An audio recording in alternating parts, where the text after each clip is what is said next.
I demolished your family home. I was speechless, stunned by these sudden words from my husband. Recently, after my father passed away, I inherited the family home and land. My husband had always talked about demolishing my family home to build a duplex, and it seems he finally took drastic measures. I reprimanded him through tears for destroying the home filled with family memories, but he just sneered at me in mockery. It was tough to do the demolition myself, but I managed to clear the land. My name is Mary. I am currently 27 years old, living with my husband Tom, who is 3 years older than me. We don't have children yet. Before marriage, I lived with my father at our family home, working hard every day. My mother passed away when I was in high school, so since then, it's just been my father and me, supporting each other. I planned to work right after high school and did so, joining a local company. I'm still employed there, even after getting married. I've always enjoyed my work environment and found daily motivation in my job. Tom, my husband, is a bit unreliable, but has been kind since we were dating, helping with household chores when he can. Our married life is satisfactory. However, the only problem for me has been the relationship with Tom's parents. Initially, I wanted to get along with my future in-laws, but they seemed to dislike me, always cold, and our relationship only grew more distant. Gradually, I became tired of interacting with them and now try to avoid any trouble. Luckily, we don't live with or often see Tom's parents. If we were under the same roof, I might have collapsed from the stress by now. Having my father in the same city was a comfort. While the relationship with my in-laws was a concern, I thought we could continue our peaceful married life without major conflicts. But then, my father recently passed away from a sudden heart attack. The shock of losing my beloved father was immense. After the funeral, I spent days crying alone in my childhood home. Considering my job and life with Tom, I couldn't mourn forever and have only just started to recover. With my father's death, I inherited the now uninhabited family home and land. With my mother gone and no siblings, my father's estate naturally came to me. Tom and I began discussing what to do with my family home more frequently after I completed the inheritance process. My father had said, "Mary, after I'm gone, you can do whatever you want with the house and land," meaning the decision on what to do with the now vacant home was up to me. The house, filled with many memories, is precious to me. I don't want to sell the land or demolish the house, at least not for now. Despite the property taxes, I'd like to occasionally clean the house and immerse myself in the memories of my parents. That's why I want to maintain the status quo for a while. But Tom had a different opinion. When I inherited the assets, he was as excited as if they were his own. "It's a waste to leave it as is. We've got good land now. Let's make immediate use of it." Tom was eager to utilize the land where my family home stood, and our opinions were sharply divided. Indeed, the location was good, with a decent distance from the station and nearby amenities like a large supermarket. However, the house built before I was born is old and needs many repairs. I thought about renovating it for our future children, but I just couldn't accept Tom's approach. He talked about my family home as if it were his own, pushing the issue forcefully. My in-laws also got wind of it and acted similarly. They talked as if we would all move to that land, leaving me, the inheritor, feeling excluded.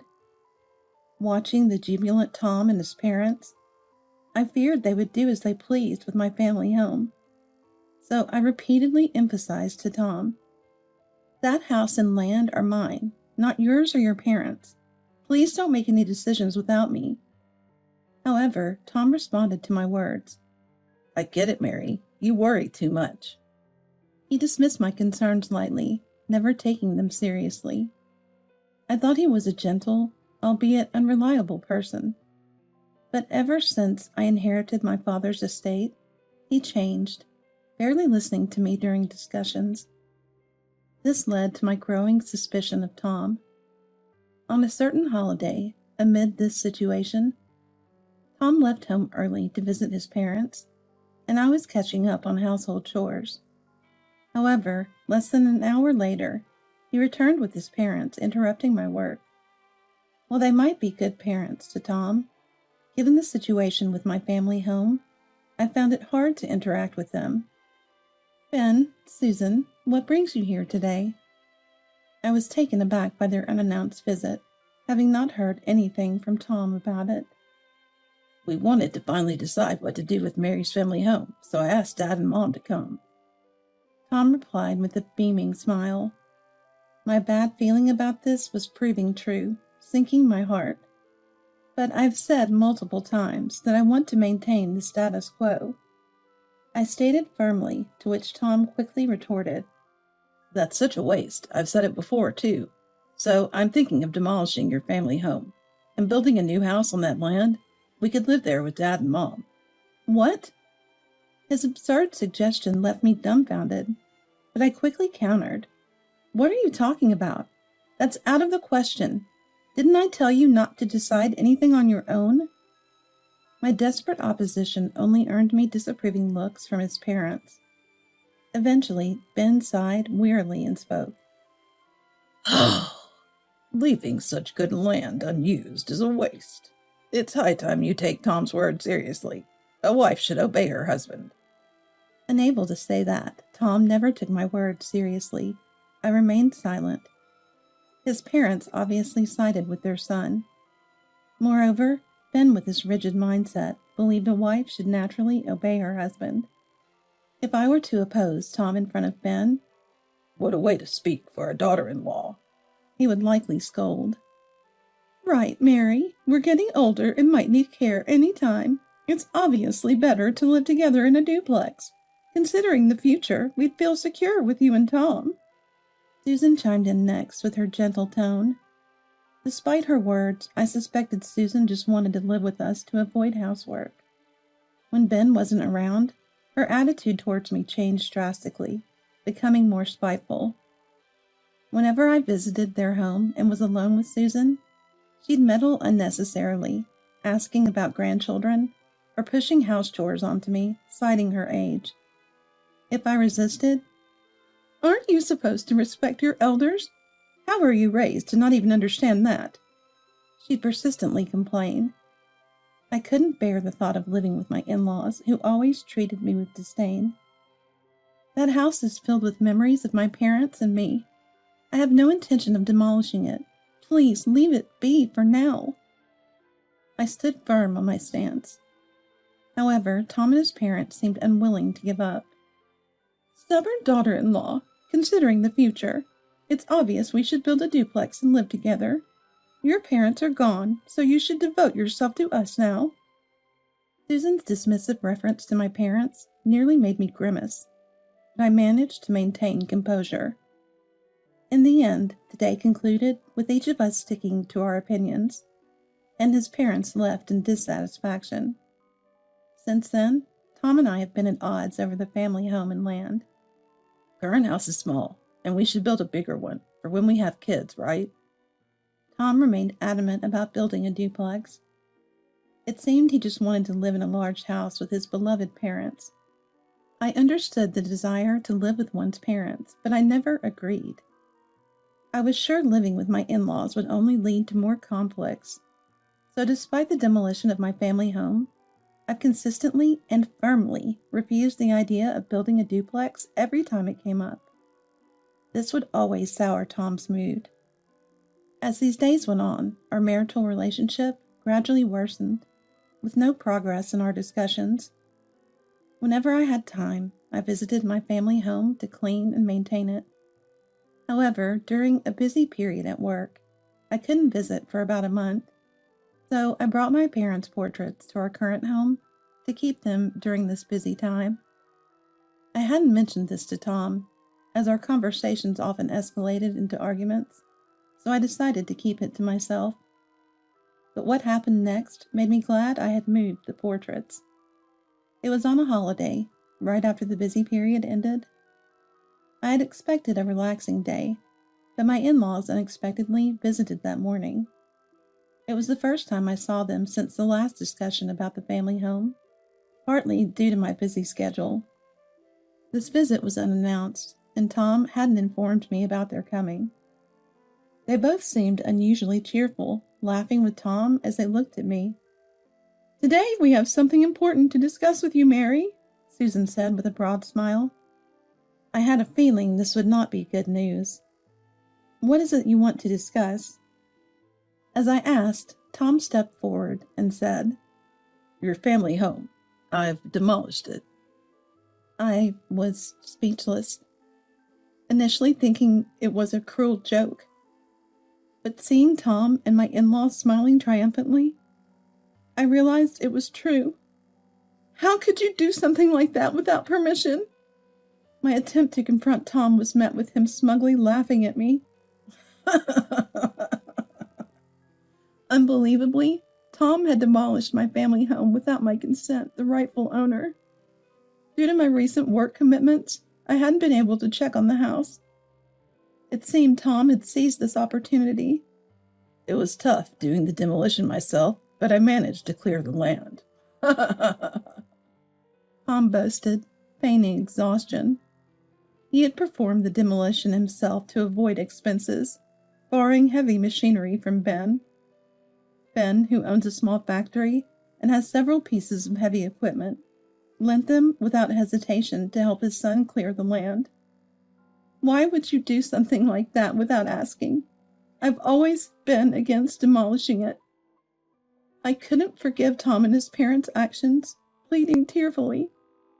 The family home still had many of my parents' belongings, childhood family albums, and other memories. The only thing that survived were the portraits I had brought home. Everything else was gone, like a nightmare. "How could you do something so horrible? I will never forgive you for this." I reached my breaking point. Despite my glaring, the three of them maintained their smug attitudes. "You were always so indecisive, so I created a catalyst. We can't wait forever for you to change your mind." Tom's attitude was arrogant, as if he had done the right thing. Continuing, he said with a big laugh, "So your family's homeland. I've taken it." Laughing as if he owned it. Watching Tom boast like he was the owner filled me with disgust, rapidly extinguishing any love I had for him. Tom and his parents seemed oblivious to the gravity of their actions, and I sighed deeply. "What are you talking about? When did I ever say I gave you that land? Without any legal procedures, it's still mine." Tom and his parents looked puzzled, not fully understanding my words. I hadn't gone through any formalities for transferring the land, so I had no recollection of giving the family home or land to Tom. So naturally, demolishing someone else's house without permission is a crime. "You might not know because you didn't go through proper contractor, but what you did is punishable by law," I said, and at my words, Tom's expression stiffened. If he had hired a contractor for the demolition, he would have known. "I have no intention of showing mercy just because we are a married couple," I continued. "Moreover, even as a couple, using heavy machinery on someone else's land without permission is a crime. And it doesn't matter if the machinery belongs to Ben's company. Using it without permission is still a crime. I will definitely sue you for this." Previously, I had researched real estate-related legal offenses for a property I inherited from my father, just in case of any trouble. I never thought Tom would actually resort to such drastic measures. When I mentioned the heavy machinery, Ben, who had been looking relaxed until then, shouted angrily, "Wait a minute. You two are married, so your land is practically Tom's as well, right? Then demolishing that house shouldn't be a crime." I've said it multiple times, but I am the owner of the house, not Tom. Besides, I wasn't even informed or consented to the demolition. What he did is a criminal act, so I will report this to the police. I can't just stay silent after my precious home was destroyed without permission. I replied calmly, and Ben was at a loss for words. He seemed to have taken this issue lightly. Even though he lent the company's machinery for the demolition of the house, he apparently never thought that I, his wife, would sue Tom. He probably thought that once the land was cleared, any excuse would do. Suing Tom? You're his wife, aren't you? You can't seriously be thinking of doing something so awful, right? As Ben fell silent, Susan shouted in panic. The awful ones are you, who demolished someone's house without permission. Being a wife or a married couple doesn't excuse this. After responding, I operated my mobile phone and showed Tom the screen I had searched. On the mobile phone screen was an explanation of the crime Tom had committed. What you did falls under the crime of property destruction. You're looking at a prison sentence without a fine. Prison? Ben cried out in distress, and Susan let out a short scream. Wait, rethink the report. We're a couple, aren't we? Tom, his face pale, clung to my arm, but I shook off his hand firmly and accused him. That's why you shouldn't use our marriage as an excuse. There's no going back now. My family home is gone, destroyed by you along with all its memories. Then, I declared decisively and decided to report to the police on the spot. I'm calling the police now. It seemed Tom finally realized the irreparable mistake he had made. Arrested? Me? This can't be happening. He mumbled, trembling, and finally collapsed in front of me. Afterward, Tom was arrested, and I left the house we lived in as a couple and rented an apartment near where my family home used to be. I had already been considering divorce, but Tom refused, so the negotiations through lawyers were dragging on. Therefore, I was also considering a court-mediated divorce. Meanwhile, I had hired a lawyer and a detective agency to gather information about Tom. What came to light was that Tom had been visiting nightclubs frequently for several years and had a secret debt. It seemed he had his eye on my inheritance from my father, thinking he could pay off his entire debt once a substantial amount of money came into my hands. I was speechless and appalled when I found out the truth. Tom had even discussed his debts with his parents, and unbelievably, they had become his guarantors. I could picture his parents agreeing immediately to help their dear son. With Tom arrested, the repayment of his debt was stalled, and his parents were now cleaning up his mess. Then one day, out of the blue, I received a call from Susan. Mary, help me! Her voice was desperate, as she immediately clung to me for help. It turned out she was struggling financially and was being pressed to repay the debt Tom had left behind. Mary, you have the inheritance left by your father, right? Please share some of that money with us. Susan had the audacity to ask me for such a thing. I had no intention of taking her request seriously. I can't help you. You need to figure it out on your own. I replied bluntly and hung up the phone. Expecting another call soon, I decided to block my in-laws' phone number then and there. They don't know the address of the apartment I'm living in now, so they shouldn't be able to come knocking on my door. I never want to be involved with my in-laws or Tom ever again. Susan's call only strengthened my desire to quickly sever ties with Tom, leading me to decide on filing for a court-mediated divorce. After a while, the mediation was successful and we were divorced. Later, I heard that my in-laws had to sell their house and Ben's factory to pay off their debts. Now they're living modestly in a small apartment in the countryside. A few years later, after serving his sentence, Tom was released from prison, but his criminal record made it difficult for him to find a job again. He apparently got arrested again for committing minor crimes like shoplifting, but I felt nothing but disdain and no sympathy at all. After divorcing Tom, I started earning a stable income by renting out the land he had cleared. With the inheritance my father left me, I won't have any trouble living on my own, but I plan to continue working for a long time. Being free from Tom and his parents, I can now work more lively and without worries. As for remarrying, I haven't thought about it yet, so for the time being, I'm planning to enjoy my carefree single life while focusing on my work.